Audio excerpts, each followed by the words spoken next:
Welcome to Judge Me Not, a safe place to have real conversations with real ass people.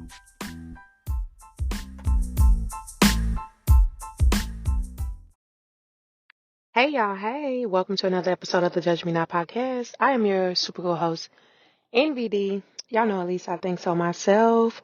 What the fuck is up? Happy New Year's, happy New Year's, happy New Year's. Welcome to 2025. I hope you walked in feeling blessed, refreshed, ready to break some old habits and establish some new ones. I know I got to check in. How are you doing? How are you feeling? You know my motto. If you got time for a podcast, then life can't be that bad. And life really ain't that bad if you have time for a podcast. Who has been checking in on you? Be mindful of that and move accordingly. So this week we are going to talk about triggers and how important it is to address triggers in order to overcome them and improve on self, right? Like, my therapist told me a while back that I need to start going out and I need to start being social, or I need to start going back to doing the things that I love. But the things that I was doing and enjoyed were not good for me. So I knew I couldn't do that. But I also was avoiding doing anything new or meeting anyone new, because then I was going to take the risk of being triggered and undoing the work that I have invested on doing, right? Controlling my anger, being emotionally available, using coping skills to not shut down, isolate, but communicating effectively, controlling my emotions, all those things, right? So, because the question was, when I haven't did my homework, was, do I find comfort in isolation because it validates that I am doing the work to become a better person, or that I am doing the work to heal? What is the benefits of isolation, right? So then I hop on TikTok or whatever. I think it was TikTok. I don't know. Instagram. I don't know. Anyways, and it was saying, have you really healed, or are you just avoiding people? And I was like, gosh, confirmation, right? So anyways, we are going to discuss how a lot of us really need assistance with overcoming triggers, and how important it is to channel in that energy for our own self-improvement, not necessarily for other people. Even though we know life be life, and we all have like those moments where people or situations like just set us off, period. Like just set us off. For me, it's lying, it's inconsistency, and it's like when people try to manipulate a situation for their own self-gain. Sets me off. Like, don't come over here disrupting me and trying to call my bluff on my intellectual intelligence of self and my self-awareness. Don't do that. I don't really care what your relationship is to me at work, my kids, my baby daddies, relationships, my mama, anybody. Like, don't come over here with those type of games. But ultimately, when we do allow people to trigger us, that is us giving up our power for them to have a bigger sense of control over us, right? So if we can use those moments to, one, understand, a lot of people, although there are people, now I'm not going to say a lot of people, but there are people who purposely go around through life trying to trigger people.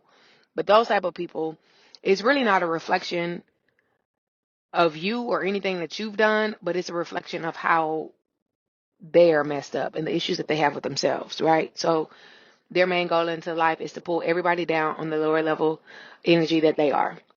So that's why I be like, see people for where they are and how they treat you and move accordingly. That's like my biggest things. So anywho, if you are someone who struggles with, like me, with emotional triggers, or find it like difficult to interact with people or put yourself in familiar environments out of fear that you will be triggered, then go ahead, baby. Let's sit down. Let's go ahead and like jump into it, right? First of all, I be feeling like people use the word trigger, or not necessarily just trigger, just a whole bunch of words in general, and they're not even aware what the definition of, right? So a trigger is an emotional reaction that stems from past experiences, often unresolved experiences or issues, right? Triggers make you feel a heightened sense of emotion, whether it be anger, hurt, anxiety, or even just stuck in the moment, like kind of paralyzed and causing you to shut down, right? Those are triggers. And necessarily, triggers really aren't like a bad thing. They are really teaching tools to, one, highlight areas that we need improvement on, and to test us on this talk that a lot of people do of, oh, I'm changed, oh, I'm healed, oh, I've grown, oh, I've forgiven. Baby, you can say those things all day when you are away from a trigger or you're away from a situation that causes you to have certain heightened emotions. I tell people all the time, you feel like you heal, you feel like you're growing, you feel like you have evolved and that you're just such a different person. Baby, go around your family. Go around your family and see how well you can maintain your composure. Now, if you can put yourself in situations or environments that used to trigger you and learn how to not react, how to communicate, or how to effectively set boundaries without emotionally shutting down, then baby, okay, boom. You can say you have healed, you can say you evolved, you have earned that badge, right? So, what are some common situations that trigger you? Like for me personally, being in a confrontation or disagreement and someone, one, yells or raises their voice at me, or try to pass over a false as a truth, sets me off. Absolutely sets me off. Because one, I'm not your child. And yelling at me, baby, takes me back to my childhood traumas. And I just spaz. And there I am. Now I feel like I really got to rah-rah and over yell you, boo, because who is you talking to? And then when people insult my integrity and insult my intelligence, it triggers me. Because what you're not going to do is make me manipulate myself to feel like I am incompetent of understanding how you did me wrong or my emotions that I'm experiencing based on something that you have introduced to me. I'm not going to do it. You're not going to gaslight me. And you're not about to manipulate me. Like, we're not going to do that in this age. And that takes me back again to some old things that I've had to go through and I've had to evolve, right? So for me, yeah, those are just, no, those are my triggers. Absolutely not. And having a teenager, I swear to you, every day is a test because, baby, the triggers. But anywho, have you noticed a pattern in how you respond to these situations? What are your triggers? And is there a repeat habit of how you respond or react to these triggers? For me, before therapy, before I started my healing journey, before I started journaling and putting a visual track of my emotions, I'll shut down. I'll shut down, baby, and you'll be looking for me and I'll be gone and that situation will just be over and good luck trying to figure out where I am or why I am gone. You get what I'm saying? Like, absolutely not. Or rage. Yeah, or rage. And now you have to feel the wrath. If not only rage, if it's like in regards to relationship, and I feel like somebody's playing with my intelligence, I will shut down. But I also like vengeance. I got to get my get back. Because I feel like people really don't understand how you feel until you put them in that exact same situation. But of course, go to therapy, do all this stuff. Then I got to the point to where, no, you don't have that power to make me shut down. You don't have that power to make me spaz out. Like, you're not even that important to get that response from me. So when you find yourself in these situations, do you take the time to reflect on things before reacting? Me, absolutely not. And being that I'm now like putting myself around people, I'm back dating, I'm back on social media, I'm back trying to do consistently on my side hustles. It's like really making me take time to reflect before I respond. Because I really want to experience life differently, right? And in order to do that, I got to do something different. Anywho, so overcoming triggers really don't mean like ignoring them or like in that moment addressing them and calling people out and being confrontational. It's not necessarily what that means. So some things my therapist told me that were super helpful is before I just pop off, I need to pause and reflect on the words that I'm going to use, or pause and reflect on how my emotions have changed before I even open my mouth. Because that way that'll give me some time to see if I'm allowing people too much to control over my emotions before I respond and give them the reaction that they expect from me, right? Should be like, take a deep breath, recognize your emotions, and if you are validated to feel them for only a temporary moment. If you need to, step away from the situation, allow everybody to compose themselves before responding. Maybe that's easier said than done sometimes, but however, I found myself in a situation with an individual who was trying to play on my top, and that's why dating sucks for me. And I really wanted the ego to come out, and I wanted to very much so curse this person out. I did not.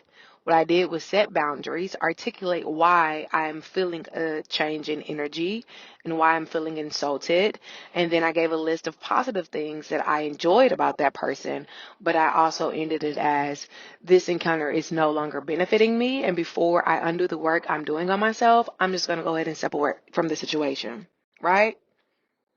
But it took for me to hang up first and then allow that person to call me back to go ahead and explain myself. So that was me shifting the narrative and taking control, right? Because often triggers like stem from past experiences where we feel really and truly,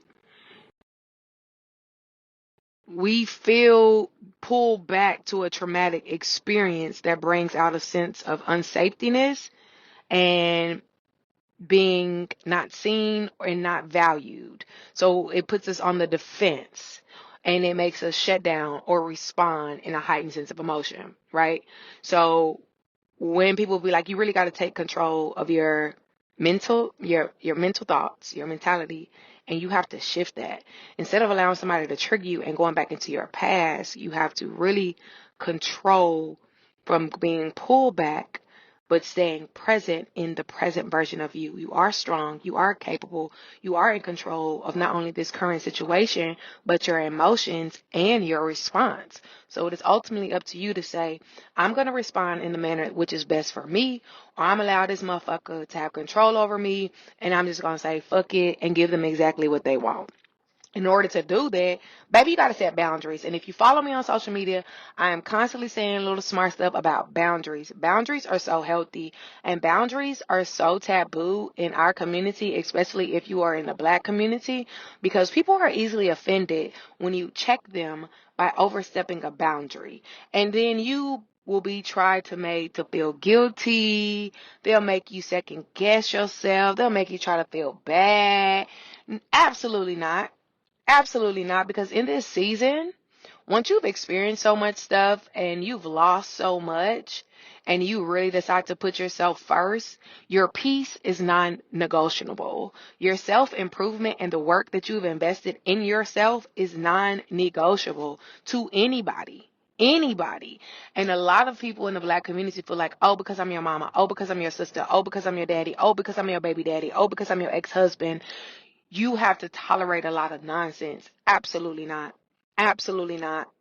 Absolutely not. Baby, I don't care who you are. If you are coming at me and you're constantly trying to trigger me and undo the work that I've done or make me step out of my zone of peace, baby, you will be blocked. You will be blocked. You will be blocked because you got to get away from around here. You got to get away from around here. You got to get away from around here.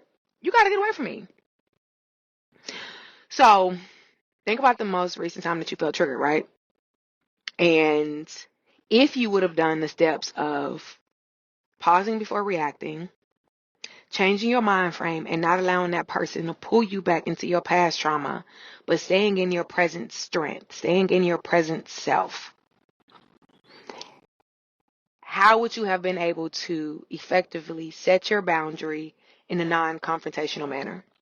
And would you even have been confident enough to do that? And if you don't feel like you were confident, you would have been confident enough to take hold of the control and communicate your boundary and the expectation and how it is going to be moving forward, why do you lack that self-confidence to stick up for yourself? Right? So, anywho, all of this is important because at the end of the day, y'all know I'm pro self-improvement. I'm just like, life, it be life, and so it is our ultimate goal to operate at our highest self to attract all things good, right? For me, nothing happens overnight. I've been in therapy for a very long time. I micromanage and microdosage on different type of medication to try to balance myself out. But that's my personal journey. I'm not saying go to therapy. I'm not saying take medication. I'm saying figure out what works for you in order for you to become a better person. That is going to take time.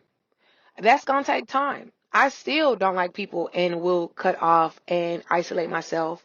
And it took me a very long time to be able to effectively communicate how I feel and set boundaries, but it took small changes over time that led to major changes. My biggest thing is a lack of discipline. That was my biggest thing. I bet, oh, I want to do this, but I don't effectively stick with anything to see the long-term improvement. So I started like changing bad habits for good habits. Okay, instead of going on social media, I started fasting from social media, which led to me having too much time on my hands. So I would journal more and read more, right? I started working out in replace of running to toxic void fillers, alcohol, drugs, toxic relationship. I started going to the gym. I'm having a bad day, I'm going to the gym. I wake up in the morning, I'm going to the gym. And once I stuck to a consistent schedule and created this schedule around my self-improvement and stuck to it and did not allow anybody to come in and make me alter my schedule to benefit them, then everything started coming into place. And over time, that helped me invest in myself with discipline, right? Because once you establish discipline on one thing, you become focused on that. And not only that, it'll heighten your focus on other things that you want to succeed at. Also, baby, your support system.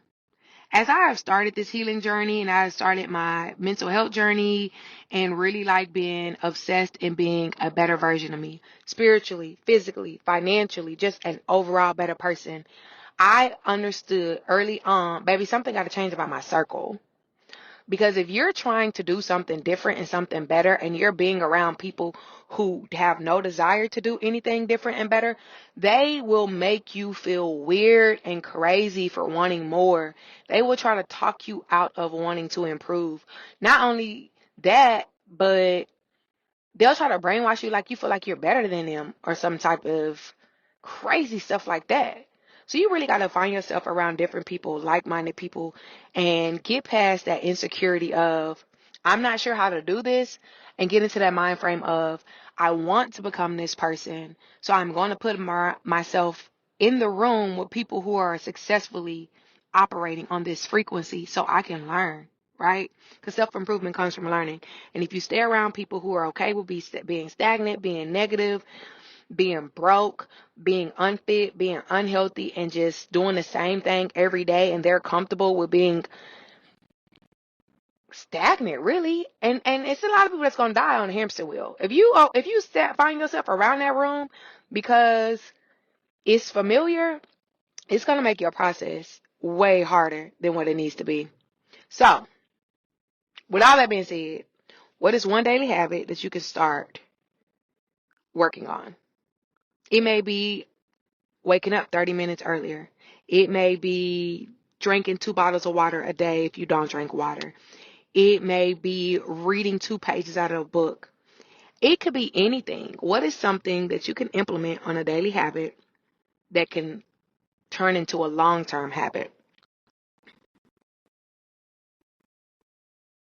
Okay, that's something to focus on, right? To sum it up, pretty much, my suggestion, what has worked for me due to my therapist. Let me give that sister all the credit. Find confidence in setting your boundaries. Start there. Be mindful before you open your mouth because there are a lot of people in here that want to trigger you. There's a lot of people that you're going to realize that are close to you, family, friends, maybe even your partner, that doesn't view you and don't want to view you as the new version of yourself that you're working to become or that you have already become. Those people need to be called out, and boundaries need to be set, and either they need to honor your boundaries and move accordingly, or you need to find the confidence to walk away and replace them with people who will support you in this new version of yourself or this journey of self-improvement and motivate you to instill these healthy habits and keep you on track and also accountable for when you do fuck up. Because baby, trust me, there's sometimes I'll be like, I don't want to be on this medicine, I want to crash out, I want to do something, and my sisters and them be like, we do not have time for the fuckery that comes with that. Absolutely not. Or I'll be like, I don't want to go to the gym, and then my accountability partners will be like, your watch ain't moved, your watch ain't moved, your watch has not moved, what you got going on? Right? So that's that accountability that you need. Or if I talk to a certain friend, I know the first thing she's going to ask is, when was the last time have you journaled? What was the last book that you read? And then if I haven't done it, it's going to be the conversation of, what mind frame are you in that you are not doing these things? Because one, you enjoy doing these things, and two, these things motivate you to commit to something that you have been putting off. So then that just reshifts. If you haven't really started your mindfulness journey, reading ain't for you. Mindfulness podcast. Maybe if you're listening to me running my mouth, I feel like I'm a kind of a mindful podcast. I use my effed up life and my lessons I've learned through therapy, and I just try to pass them along so you won't feel alone, right? We all fucked up. We're all going through something. But at the end of the day, triggers are just a part of life. But they don't have to control us. You know what I'm saying? With self-control and a determination to improve and self-reflection, which is really hard. But once you get your mind made up that you want something different, you're tired of the same BS, you're tired of the same habits, you're tired of the same job. Once you really get hungry for something new, baby, that self-reflection will come in. You'll start respecting this piece that you got. You'll start respecting the hustle that you have established. You'll start respecting your routine. And then, baby, out of return, you're going to start setting boundaries. And either people around you are going to have to get with it, or they're going to have to move around. And that's just that on that. And so once you start setting boundaries and you start enjoying the new version of yourself, then you'll start intentionally self-investing, right? You'll start seeking out more knowledge. You'll start taking better care of your health, and then like how you invest your money will shift, because if there is no positive return versus momentarily enjoyment, then you know that's not a good investment. Like for me, I love to get my nails done, and I will for a special occasion, but I learned how to do my nails on my own, and I spent that money on protein and supplements because I have a goal of how I physically want to be. You get what I'm saying? But anywho, I really appreciate y'all for effing with your girl. I just want to remind you that you are awesome. You are not behind.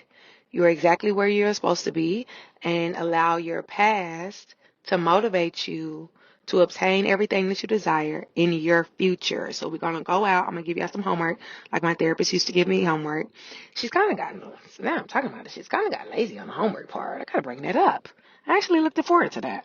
All right? Okay, so here's some questions. If you don't journal, record them. Text yourself. Or just have a conversation with yourself in your head. What are some specific triggers? And what trauma is responsible for these triggers? What is a response that you would like to have when you find yourself around people or situations that trigger you?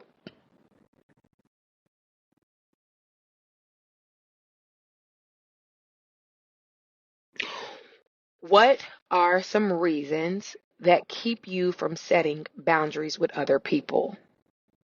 How can you find the confidence for sticking up for yourself and setting these boundaries? Do you have an accountability partner? If you don't have an accountability partner, who can become your accountability partner? Baby, my inbox is always open. I'm always looking for new accountability partners. I'm always looking for book club members. I'm always looking for motivational people. I'm always looking for Bible study people. I'm always looking for workout partners. I'm looking for people to add on my Apple Watch. Any type of way that people can hold me accountable and I can hold them accountable. Baby, come find me. I am NVD on all social medias. That's ENVIIDEE. That's it. That's all. Bye.